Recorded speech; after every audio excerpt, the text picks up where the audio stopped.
Tu as choisi de participer au concours de Toastmaster et je t'en félicite. Dans cette vidéo, je vais t'expliquer en quoi consiste ton rôle de juge bris d'égalité. Lors de la soirée du concours, tu seras assis dans le public sans que personne ne sache que tu es un juge bris d'égalité.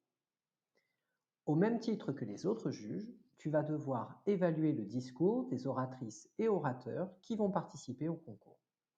Pour ce faire, tu vas pouvoir utiliser le document qui est sous tes yeux, Guide et bulletin de vote des juges bris d'égalité.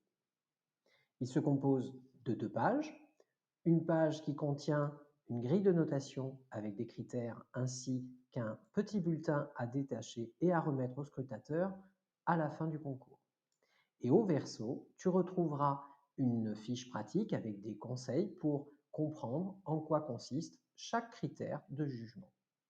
Alors, globalement, ce sont des critères que tu connais, dont tu as l'habitude d'utiliser, puisque ce sont ceux que l'on retrouve sur les fiches d'évaluation publiques que nous utilisons lors des discours des soirées Toastmaster. Mais je t'invite à lire ces différents critères pour te familiariser avec leur contenu. Lors du concours, lorsque chaque orateur va prendre la parole, tu inscriras son nom sur la première, puis la deuxième, la troisième colonne, et ainsi de suite. Et pendant que l'orateur va parler, tu vas pouvoir évaluer en attribuant une note pour chaque critère selon ta subjectivité, selon ton évaluation de ce que tu entends. Chaque note, au maximum, sera d'une valeur de 20, de 15 ou de 10. Attention à ne pas la dépasser. Par exemple, sur le développement du discours, ce qui compose la structure, la conclusion, l'introduction, les illustrations. Si tu estimes que le discours était de très bonne qualité, eh bien, par exemple, cela correspondrait à une note entre 14 et 19.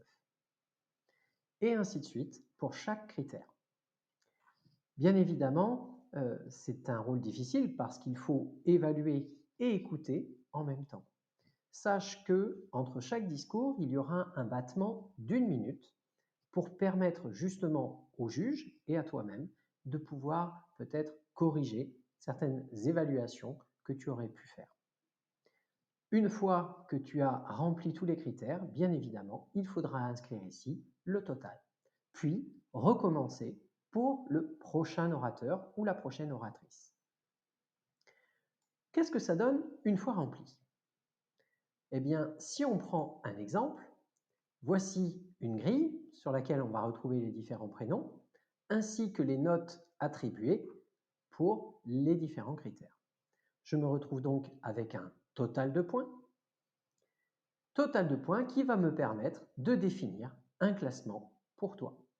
Donc, ce qui veut dire que tu vas inscrire le prénom de chaque personne qui aura concouru, même au-delà de la 3e place, puisque ton rôle est de départager en cas d'égalité. Ça veut dire que cette fiche ne servira peut-être pas si l'ensemble des juges a réussi à déterminer une première, une deuxième et une troisième position. Dans le cas contraire, c'est ton vote qui servira de bris d'égalité. Ne pas oublier, bien évidemment, après avoir saisi les prénoms des personnes candidates selon l'ordre des points que tu leur auras attribués, à signer ce document et y inscrire ton nom en caractère d'imprimerie. Puis, ce document sera découpé et remis au scrutateur afin qu'il puisse être utilisé si nécessaire. Voilà, tu as tout ce qu'il faut pour pouvoir participer au concours de discours de Toastmaster. Il me reste à te souhaiter une bonne chance.